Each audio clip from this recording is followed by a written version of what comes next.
The room was steeped in an oppressive silence, broken only by the occasional scrape of Sherlock Holmes's violin bow as it hovered indecisively over the strings. The fire in the hearth flickered feebly, casting jagged shadows on the walls of 221B Baker Street. Holmes sat slumped in his chair, his sharp features softened by an uncharacteristic pallor. His piercing gray eyes, now dulled with disinterest, stared at the ceiling as though willing some intellectual salvation to manifest there. Dr. Watson, seated opposite him, watched his friend with growing concern. It had been weeks since their last case, and Holmes, deprived of mental stimulation, had succumbed to a lethargy that bordered on despair. "Holmes," Watson ventured gently, "you cannot go on like this. Your mind is a blade that dulls without use. Surely London has not run dry of puzzles worthy of your talents." Holmes stirred, his voice low and listless. "Puzzles, Watson, abound. But they are trifles, trivialities. What I crave is the singular case, the challenge that can truly occupy the intellect. Until then—" He trailed off, his hand drifting to the violin again. Watson leaned forward, his tone firm yet imploring. "Then seek it, Holmes. Do not wait for the world to deliver its mysteries to your doorstep. There are countless souls in need of help. Surely among them lies the challenge you seek."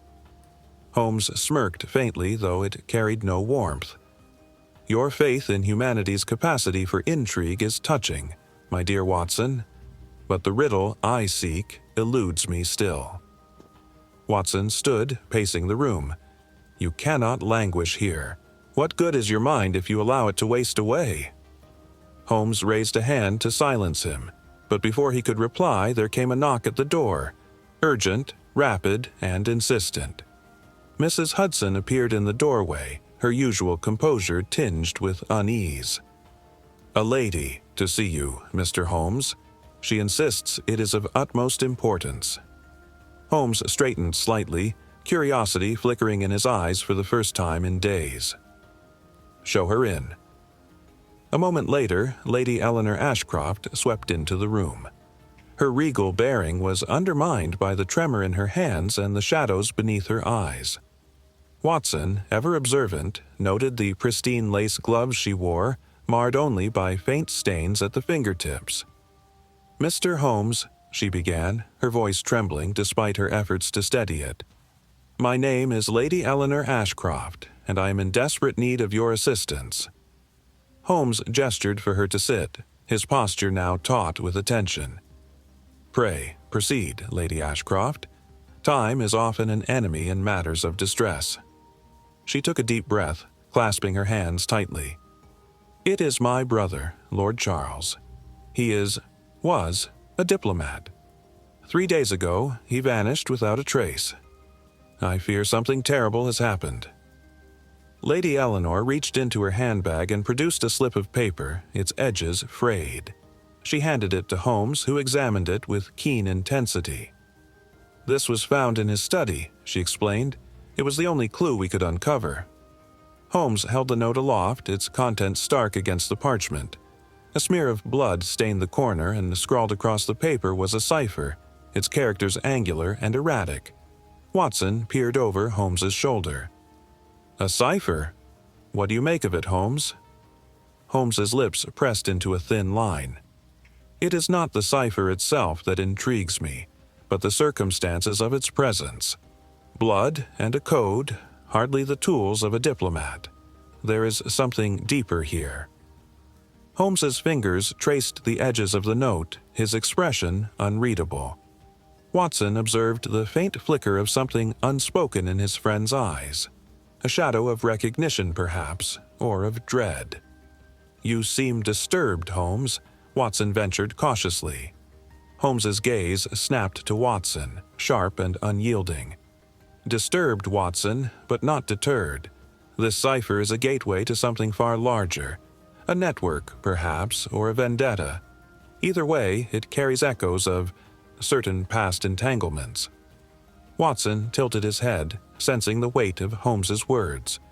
"Do you mean to say this case is personal?" Holmes did not reply immediately. Instead, he placed the note on the table with deliberate care. "We shall see," he said at last, though his tone betrayed more than a hint of foreboding. Lady Eleanor's voice cut through the silence. "Mr. Holmes, I implore you, find my brother. Unravel this nightmare." Holmes rose, the vigor of the purpose returning to his frame. "Rest assured, Lady Ashcroft, that I shall devote every faculty to uncovering the truth. Watson, prepare yourself. We have work to do." Watson nodded, his heart lifted by the sight of Holmes invigorated once more. "Where shall we begin?" Holmes retrieved his coat and hat, the ghost of a smile playing on his lips. "At the scene of the disappearance, naturally. But first, Lady Ashcroft, I must ask, has your brother ever mentioned the name Moriarty?" Lady Eleanor's eyes widened in alarm, but before she could answer, Holmes was already halfway to the door. Holmes's steely gaze swept over the notes and personal correspondences strewn across the diplomat's desk. Each piece was a fragment of a larger puzzle. Watson sat nearby, his notebook at the ready, documenting Holmes's observations with a mix of awe and duty. "Lord Charles," Holmes began, his tone clipped and analytical, "was a man deeply enmeshed in the world of diplomacy. Yet his alliances, I suspect, extended beyond the official." He tapped a letter with his index finger, its contents cryptic yet suggestive of clandestine dealings. Watson frowned. "You mean to imply he was involved in something unsanctioned?" "Precisely. Observe the language here. A veiled urgency in this letter from an unnamed correspondent. And this, Watson," Holmes gestured toward a photograph of Lord Charles with a man whose face had been hastily scratched out, "speaks of personal enmity. Such defacement is rarely idle." "Family disputes?" Watson ventured. "Unlikely. This bears the mark of professional vengeance. His personal ties, however, may yet reveal a motive. We shall speak to his housekeeper shortly. She will have her own insights." The diplomat's residence was eerily quiet, the air tinged with an acrid hint of burnt paper. Holmes's sharp eyes roamed the study, taking in the overturned chair, a shattered ink bottle staining the rug, and scratches on the floorboards near the desk. "Watson, note the alignment of these marks," Holmes instructed, crouching beside the desk. "They suggest a struggle, swift yet decisive." Watson scanned the room. Yet no sign of forced entry. Whoever did this was either known to him or had access. "Precisely," Holmes said. "And this scent of char, it is deliberate. Someone sought to destroy evidence." He plucked a charred scrap from the fireplace. "But, as always, they left behind more than they intended." Holmes's fingers glided over the edges of the desk, pausing at an imperfection beneath the left drawer. "Watson, observe!" he exclaimed, pressing a concealed latch. With a faint click, a hidden compartment slid open, revealing a bundle of documents wrapped in oilcloth. "What have we here?" Watson muttered as Holmes carefully unwrapped the package. The contents were damning. Letters marked with official seals, maps of foreign embassies, and a list of names, some underlined ominously in red ink. "These," Holmes declared, "are no ordinary documents. They are state secrets, evidence of dealings with powers who would see Britain undone. Lord Charles was either a participant or a victim of espionage." Watson looked grim. "This is treason." "Or a trap," Holmes corrected. "But the answer lies in these papers." Back at Baker Street, Holmes spread the documents across the table, his brow furrowed in concentration. Among the items was a cipher, its symbols etched with meticulous precision. "This," Holmes mused, "is no simple substitution. It is a layered encryption, designed by someone with a deep understanding of cryptography." Watson observed silently as Holmes worked, his pencil darting across the page with furious speed. After several tense minutes, Holmes sat back, his face alight with revelation. "It points to a name," he said finally. "The Red Thorn, a clandestine organization rumored to deal in espionage and assassination." Watson's eyes widened. And you believe Lord Charles was involved? Not willingly, perhaps, but his fate and this network are intertwined. Holmes's voice carried a gravity Watson rarely heard. Holmes tapped the decoded cipher with a finger, his expression uncharacteristically somber. The red thorn has roots that run deep, Watson. Deeper than I had anticipated. Watson, sensing his friend's unease, asked, "Holmes, do you recognize something in these papers? Something from your past?" Holmes hesitated, an unusual flicker of vulnerability crossing his face. "Yes, Watson. The methods, the precision. It echoes an adversary I had thought long buried. Moriarty's shadow looms once more, though indirectly." Watson stiffened. "You're saying the red thorn is tied to Moriarty's network? His legacy, at the very least. This case is no longer merely about Lord Charles. It is a battle against a conspiracy that could destabilize the very fabric of our nation." Holmes's voice grew colder, more resolute. "And Watson, we must tread carefully. They will not hesitate to kill again."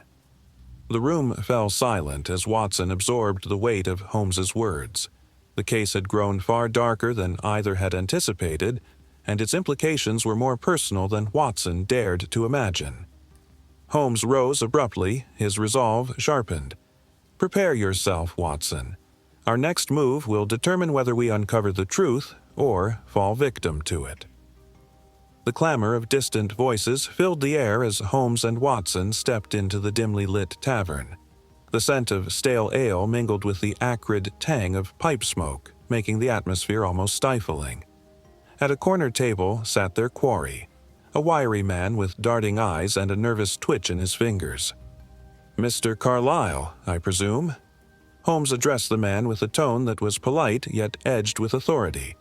The informant looked up sharply, his gaze flicking between the two men. "You're the one they call Holmes," he murmured, his voice low and strained. "Correct, and you are in possession of information I require."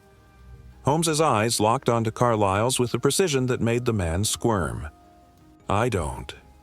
It's dangerous to talk about the red thorn." Carlyle glanced around, his movements jittery. Holmes leaned forward. "More dangerous than crossing me? Speak quickly, sir, for time is a luxury we do not possess." Carlyle hesitated, his lips parting to speak, but his words were swallowed by a sudden crack. A gunshot, sharp and deafening. The informant lurched forward, a crimson bloom spreading across his chest. Watson sprang to his side, pressing a handkerchief against the wound in a futile attempt to stem the bleeding. "Holmes," Watson called urgently. "He's fading fast." Holmes crouched beside them, his expression grim. "Carlyle, you must tell me. Who did this? What does the red thorn seek?" The dying man's eyes fluttered open, his breaths shallow and labored. "Beware. The thorn. That cuts the heart," he rasped, his voice barely audible. Then, with a final shuddering gasp, his body went limp. Holmes rose, his jaw clenched. His gaze darted toward the window, where a shadow moved just out of sight. "Watson, the assassin may still be near. Remain vigilant." But the shadow had vanished, leaving behind only the echo of Carlyle's cryptic warning and the growing weight of unanswered questions. Back in the relative safety of their carriage, Watson studied Holmes. The detective's usual composure had given way to a taut silence, his hands gripping his cane so tightly that his knuckles turned white. "Holmes," Watson ventured carefully, "are you well?" Holmes did not immediately respond, his gaze fixed on the passing streets. When he finally spoke, his voice was quiet but sharp. "Watson, do you recall the phrase, 'a thorn in one's side'?" "Of course," Watson replied. "The red thorn is no mere inconvenience. It is a dagger aimed at the very heart of this nation." Holmes exhaled sharply, his usual confidence edged with unease. "And Carlyle's death was no coincidence. He was silenced to keep us blind. Someone is watching, Watson. Watching us." Watson frowned, unnerved by the rare glimpse of vulnerability in his friend. "We'll unravel this together, Holmes. We always do." Holmes met Watson's gaze briefly but said nothing. The air in Baker Street was thick with tension as Holmes meticulously examined the cipher found among Carlyle's belongings. Symbols and numbers danced across the page, a labyrinth of secrecy. "Watson, note the recurring pattern here," Holmes said, tapping the paper with his pencil. "It suggests a substitution code, but the key is hidden within Carlyle's final words." "The thorn that cuts the heart," Watson murmured. "But what does it mean?" Holmes worked in silence, his pencil darting across the page in rapid strokes. Finally, he leaned back, his expression one of grim triumph. "It points to a location, a townhouse on Blackthorn Lane. A name that aligns disturbingly well with our adversaries," Watson noted. "Indeed, and the odds are high that this address is no mere coincidence." Holmes's voice carried a steely resolve. "We must act swiftly, for every moment lost is an opportunity gained by the red thorn." Holmes donned his coat and hat, his movements brisk and determined. Watson rose as well, preparing to follow, but Holmes stopped him with a raised hand. "Watson, I must insist you remain here," Holmes said firmly. "Holmes, you cannot mean to go alone," Watson protested. "This organization is dangerous. You'll need backup." Holmes shook his head. "This is no ordinary investigation, Watson. The Red Thorn's methods are ruthless, and their reach is vast. If something were to happen to me, you must be here to continue the fight." "Holmes," Watson began, his tone heavy with emotion. "I've never abandoned you before, and I do not intend to start now. This is not abandonment, Watson. It is strategy. Trust me on this." Holmes's voice softened, though his resolve did not waver. Watson clenched his fists, torn between duty and loyalty. "Then promise me one thing, Holmes. Promise you'll return." Holmes hesitated, his expression unreadable. "I shall endeavor to do so," he said at last.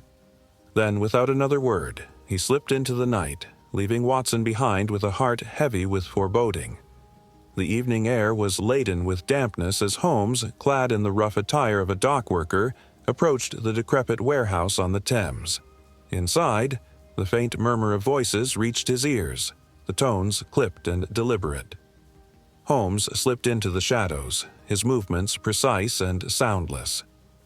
Positioned behind a stack of crates, he took in the scene.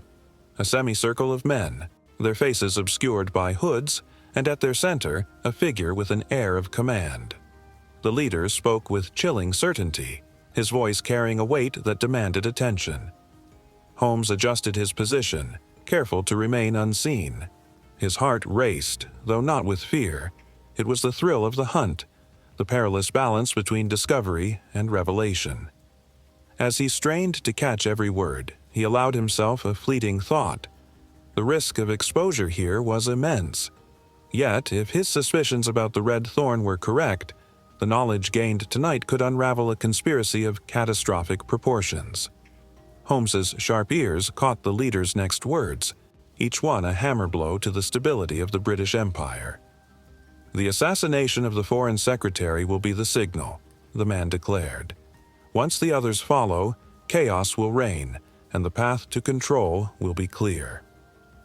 The gathered men nodded in agreement, their murmurs of assent a grim chorus. Holmes's mind worked furiously, piecing together the implications of the plan. This was no mere gang. It was a network of operatives with the power to destabilize governments. One of the men raised a question. "And the matter of the detective? This Sherlock Holmes, he's meddled before." The leader's voice grew sharper. "Holmes is but a man. If he becomes a thorn in our side, he will be dealt with as others have been." A surge of anger coursed through Holmes, though he remained outwardly composed. To hear his name invoked so casually in such sinister terms was both a confirmation of his pursuit and a harbinger of the danger he now faced. As the meeting began to adjourn, Holmes shifted slightly to reposition himself, but a faint creak of wood betrayed his presence. The leader's head snapped toward the source of the sound, his eyes narrowing. "Who's there?" he demanded. Holmes froze, every muscle tense, but the men were already moving, their boots echoing ominously on the floorboards. Within moments, Holmes's hiding spot was exposed. "There!" one of them shouted. Holmes bolted, his mind racing as he calculated his escape. He darted through the maze of crates, the shouts of his pursuers growing louder. A bullet whizzed past his shoulder, the sharp crack of gunfire reverberating through the warehouse. A door loomed ahead, barely ajar. Holmes reached it, his hand slick with sweat, and threw it open. He stumbled into the night, his breath ragged. But his reprieve was short-lived. A sharp pain erupted in his side as a second shot found its mark. He pressed a hand to the wound, his vision swimming. Still he pressed on, driven by sheer will. The knowledge he carried was too vital to lose. At last, he reached the relative safety of a dark alley, collapsing against the wall as the sounds of pursuit faded into the distance. The door to 221B Baker Street burst open, startling Watson from his chair. He rose in alarm as Holmes staggered inside, his hand pressed to his bloodied side. "Good heavens, Holmes!" Watson exclaimed, rushing to his friend's aid. He guided Holmes to the settee, quickly fetching his medical bag. "Spare the dramatics, Watson," Holmes muttered, though his voice lacked its usual vigor. "I've been in worse scrapes." Watson worked with practiced efficiency, cleaning and dressing the wound. "You're fortunate it wasn't fatal," he said grimly. "What on earth happened?" Holmes's gaze sharpened despite his exhaustion. "The Red Thorn. Their plans are worse than I imagined. They mean to destabilize the very foundations of Britain." Watson's hands stilled momentarily. "You've confirmed their existence, then?" "Beyond a doubt," Holmes replied, "and there is more. Connections that lead to darker places still." Watson settled into his chair, his brow furrowed as Holmes recounted the night's events. Yet there was a pause, a hesitation that was uncharacteristic of his friend. "Holmes," Watson said softly, "what aren't you telling me?" Holmes's gaze grew distant, his voice quieter. "The methods, the ruthlessness, it all carries the fingerprints of Moriarty's network. But there is a more personal thread woven into this case." Watson leaned forward, his concern deepening. "What do you mean?" Holmes closed his eyes briefly, his voice heavy with an unspoken burden. "This conspiracy. It stirs memories of Irene Adler. Her death, Watson. The shadows of that loss linger here." The silence that followed was palpable, broken only by the ticking of the clock. Watson finally spoke, his tone resolute. "Then we shall see this through, Holmes." For her, Holmes met Watson's gaze, a flicker of gratitude in his otherwise weary eyes. "Yes," he said simply. "For her." The dim glow of a solitary lantern illuminated Holmes's face as he adjusted the coarse scarf around his neck. His disguise was impeccable. A worn coat, a battered hat, and a demeanor that exuded menace. He had assumed the identity of a courier within the Red Thorn's ranks, his sharp mind piecing together the necessary details from previous encounters. "Watson," Holmes began, his voice low and deliberate, "I must caution you once more. This path is fraught with peril, and one misstep could unravel everything." Watson crossed his arms, his expression resolute. "You know full well that I will not abandon you in this endeavor. Say what you will, Holmes, but I am coming." Holmes allowed a faint smirk, the only acknowledgement of Watson's loyalty. "Very well," he said, producing a forged pass. "Let us proceed. The game is afoot, and our adversaries are unlikely to play fair." The clatter of carriage wheels echoed along the cobbled road as they journeyed toward the manor. Holmes sat in silence, his gaze fixed on the fog-shrouded horizon, while Watson studied his friend's profile, noting the tension in his jaw. "Holmes," Watson said, breaking the silence, I know you would rather face this alone, but you underestimate the strength of companionship. There is no shame in sharing the burden." Holmes sighed, a rare sign of concession. "Your loyalty, Watson, is both my greatest asset and my deepest concern.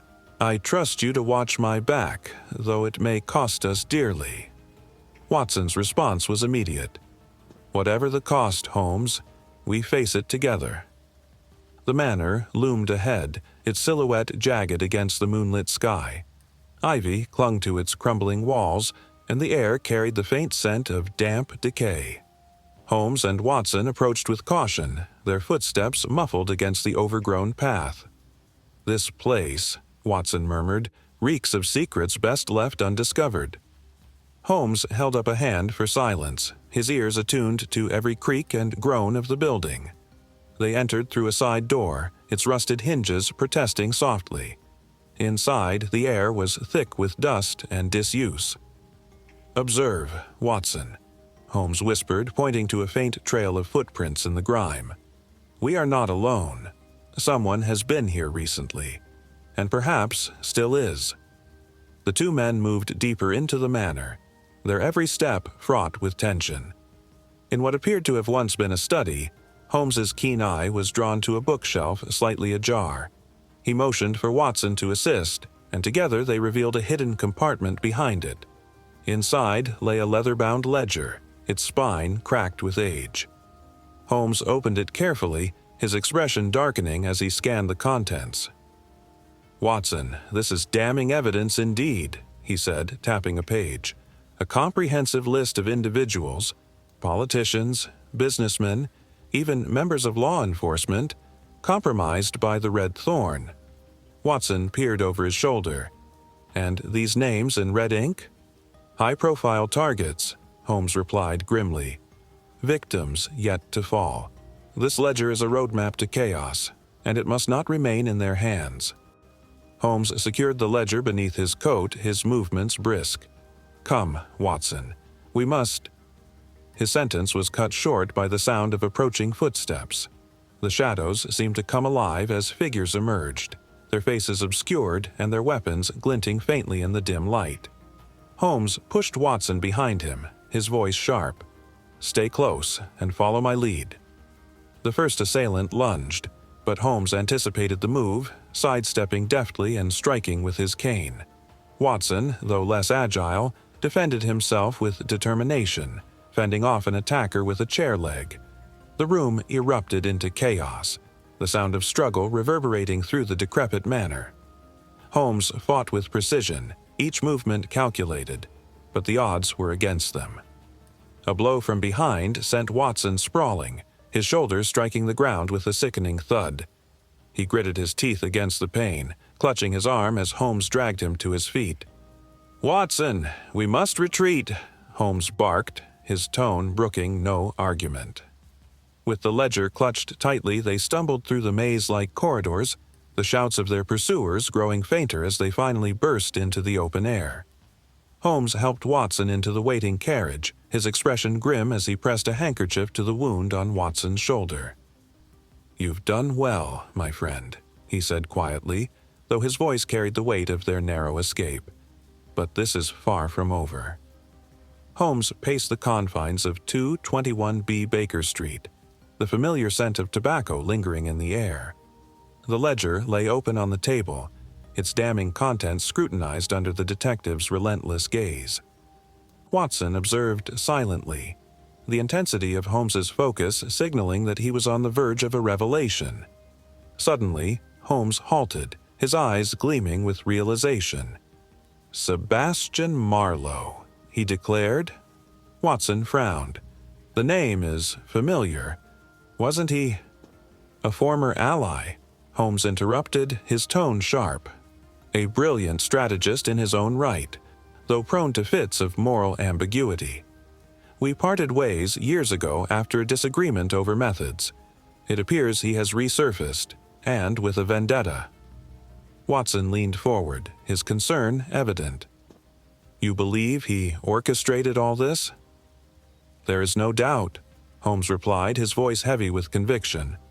The meticulous planning, the psychological precision, it bears his signature. Marlowe's mind was always a maze of cunning. This is personal, Watson.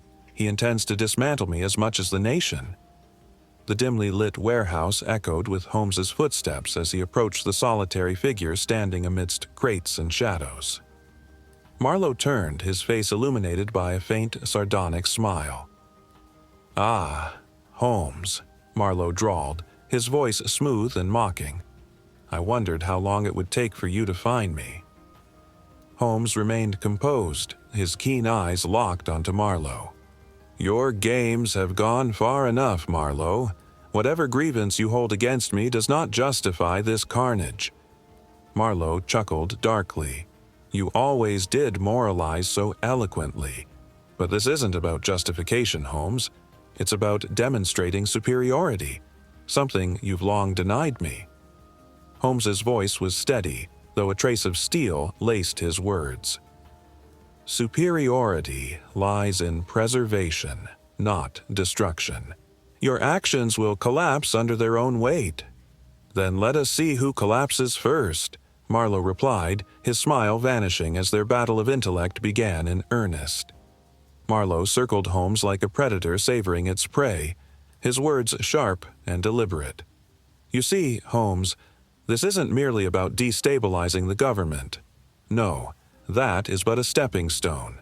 The true prize lies in breaking you." Holmes narrowed his eyes. "And what would you gain from such a hollow victory?" Marlowe's expression darkened. "You cost me everything. My career, my reputation, my purpose. While you thrived, I was left to rot, haunted by the wreckage of my life. And now I shall return the favor, piece by piece." Holmes stood still, absorbing the venom in Marlowe's words. "Revenge blinds even the sharpest minds, Marlowe. You've let it consume you entirely." "Perhaps," Marlowe admitted, his tone icy. "But at least I'll have the satisfaction of seeing you crumble. That, Holmes, will be worth every sacrifice." Marlowe's voice softened, adopting a sinister intimacy. "Tell me, Holmes, do you ever dream of Irene Adler? Her wit, her beauty, and the fact that you failed her?" Holmes stiffened, the mention of her name striking a chord he rarely allowed to surface. Marlowe smiled coldly. "Ah, I see, I've hit a nerve. You couldn't save her, could you? For all your brilliance, all your deductions, you were powerless to stop her demise, and now you shall feel that powerlessness again." "You presume too much," Holmes said, though his voice lacked its usual certainty. "Do I?" Marlowe replied. "Look at you, chasing shadows, doubting your own steps. This is only the beginning, Holmes. I will dismantle the myth of Sherlock Holmes until there's nothing left but a broken man." The tension between them was palpable, the silence punctuated by the faint creaks of the building settling around them. Holmes's mind raced, calculating his next move, yet Marlowe's relentless words lingered. "You falter, Holmes," Marlowe taunted. "Even your formidable mind cannot shield you from doubt." Holmes took a deliberate step forward, his voice regaining its edge. "You mistake hesitation for defeat. You are clever, Marlowe, but arrogance is your Achilles' heel. It blinds you to the inevitability of your failure." Marlowe's smile faltered for the first time, his composure slipping. "Bold words, Holmes, but words will not save you from the storm I've unleashed." Holmes's gaze hardened. "Perhaps not, but they may be enough to expose the cracks in your grand design. You've underestimated the resilience of those who stand against you." The two men locked eyes, the unspoken weight of their shared history and opposing convictions hanging heavy in the air. The battle between them was far from over, but Holmes had glimpsed the cracks in Marlowe's armor, and he intended to exploit them. Holmes awoke to the sensation of cold metal against his wrists, his hands bound tightly behind him. The dim murmur of voices sharpened into clarity as Marlowe's unmistakable tone pierced the darkness. "Ah, you're awake," Marlowe said, his voice a blend of triumph and venom. "The great Sherlock Holmes, brought low. How does it feel?" Holmes forced himself upright, his eyes meeting Marlowe's without flinching. "You've gone to great lengths, Marlo. I take it this isn't merely professional." Marlo smirked, gesturing toward the adjoining room, where Watson lay unconscious and restrained. "You see, Holmes, it's quite simple. You've a choice to make. Abandon your pursuit of the red thorn, or doctor. Watson pays the price for your stubbornness." Holmes's expression hardened. "Your games will not sway me. Justice cannot be traded for sentiment." "Then perhaps," Marlo countered, "you should consider the weight of failure when his blood stains your hands." His tone was chilling, yet laced with anticipation, as though savoring Holmes's inner conflict. Alone in the flickering light, Holmes felt the walls of his resolve tighten. Marlowe's words echoed in his mind, a cruel reminder of the stakes. He turned his attention to Watson, who was beginning to stir, his face pale and lined with weariness. The sight filled Holmes with an ache he rarely allowed himself to feel. "This is my doing," Holmes murmured to himself. "I led us here, Watson, and now your life hangs in the balance." Watson's voice, weak but steady, broke through the silence. "Holmes, whatever you're thinking, don't. You've always known the cost of this path." Holmes met Watson's gaze, his own fraught with torment. "But what if that cost is you, old friend?" "Then it is one I willingly pay," Watson replied, his tone resolute despite the pain. The sudden crack of shattering glass tore through the tense quiet, and a surge of chaos erupted as Scotland Yard operatives stormed the hideout. Shouts and gunfire filled the air as Marlowe's men scrambled to defend their position. Holmes seized the distraction, wrenching himself free from his bindings with a deft maneuver he had prepared earlier.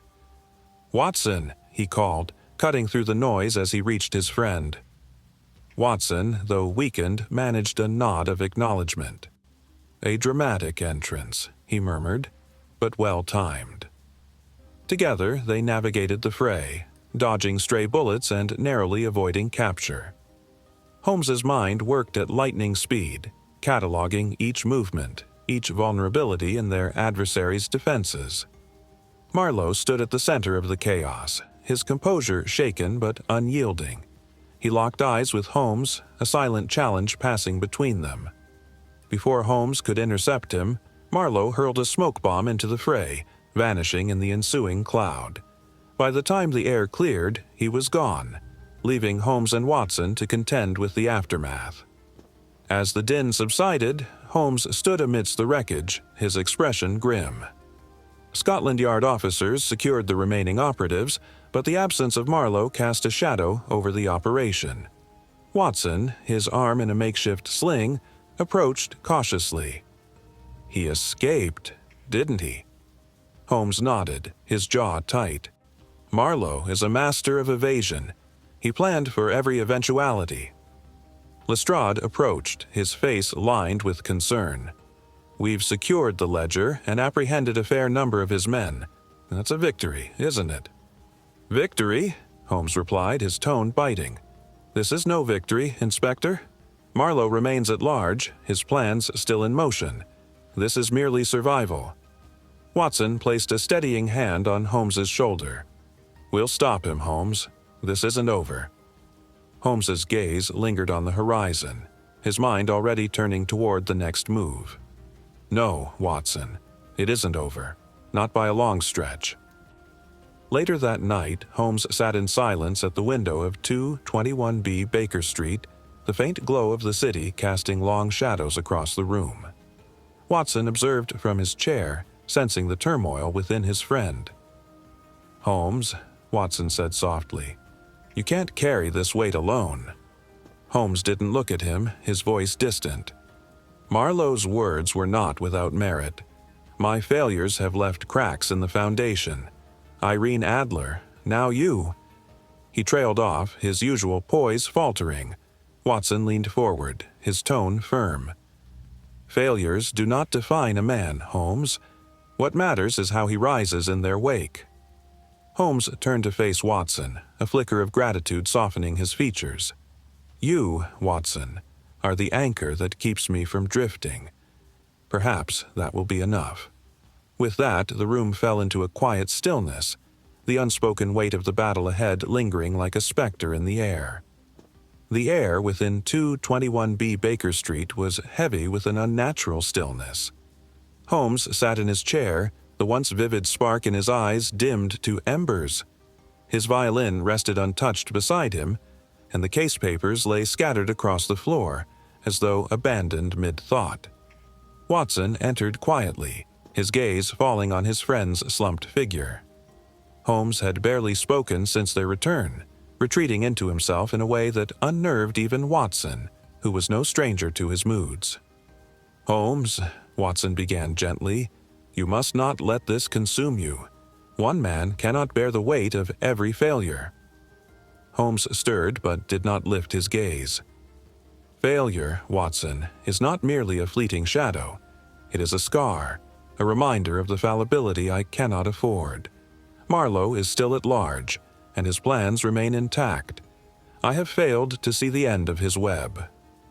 Watson stepped closer, his voice firm yet compassionate. "You may falter, Holmes, but you have not fallen. There is still time to set this right." Holmes sighed, his fingers gripping the armrest of his chair. "Time, Watson, is the cruelest currency of all, and I fear I am bankrupt." That evening, Watson found himself alone in the study, gazing at the remnants of the case that had nearly broken them both. The ledger sat on the table, its contents damning and incomplete. Nearby, Holmes's pipe rested cold and unused. Watson's thoughts turned inward, reflecting on the toll this ordeal had taken on his friend. Holmes, the man who could outwit the sharpest minds and unravel the most intricate puzzles, was now weighed down by a burden that seemed insurmountable. He recalled the moments of brilliance Holmes had displayed, even in the direst of circumstances. Yet, for all his genius, he was still human, flawed, vulnerable, and haunted by the cost of his pursuits. "I won't let him sink further," Watson murmured to himself. "He has carried us through the darkest of storms. Now it is my turn to be his anchor." The resolve in Watson's heart solidified. Holmes might see himself as a shadow of greatness, but Watson would remind him of the light he could still cast. The knock at the door was sharp and deliberate, cutting through the quiet like a knife. Watson answered, finding no one in sight. Instead, a single envelope lay on the threshold, its edges lined with crimson ink. He carried it inside, his unease growing as he placed it on the table. Holmes, though sluggish, rose from his chair at the sight of it. "Open it," he instructed, his voice low. Inside was a single sheet, the handwriting precise and deliberate. "To my dear Holmes, you play the game well, but I fear the final move shall be mine. Until then, relish the silence." Marlo Watson's grip on the note tightened. "The audacity," he muttered. "He dares to taunt you even now." Holmes's expression was unreadable, though a flicker of something, determination perhaps, passed through his eyes. "Marlo is a predator, Watson, and predators thrive on the chase. This is not over, nor will it be, until one of us falters." Watson watched as Holmes straightened, the note still in hand. Though his movements were slow and deliberate, there was a hint of the man Watson knew. The brilliance, the resolve, the unyielding determination. "Holmes," Watson said, his voice steady, "you have faced greater adversaries than Marlo. You have defied the odds time and again. This is no different." Holmes glanced at him, a faint smirk tugging at the corners of his mouth. "Ever the optimist, Watson. Were I a lesser man, I would envy your faith." "And were I a lesser man," Watson replied, "I would question your capacity for resilience.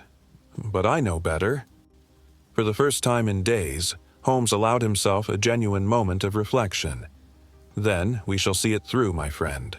Not for glory, nor vengeance, but for the balance that must be restored."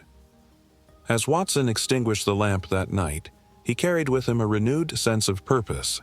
The battle was far from over, but he knew that together they would weather whatever storm lay ahead.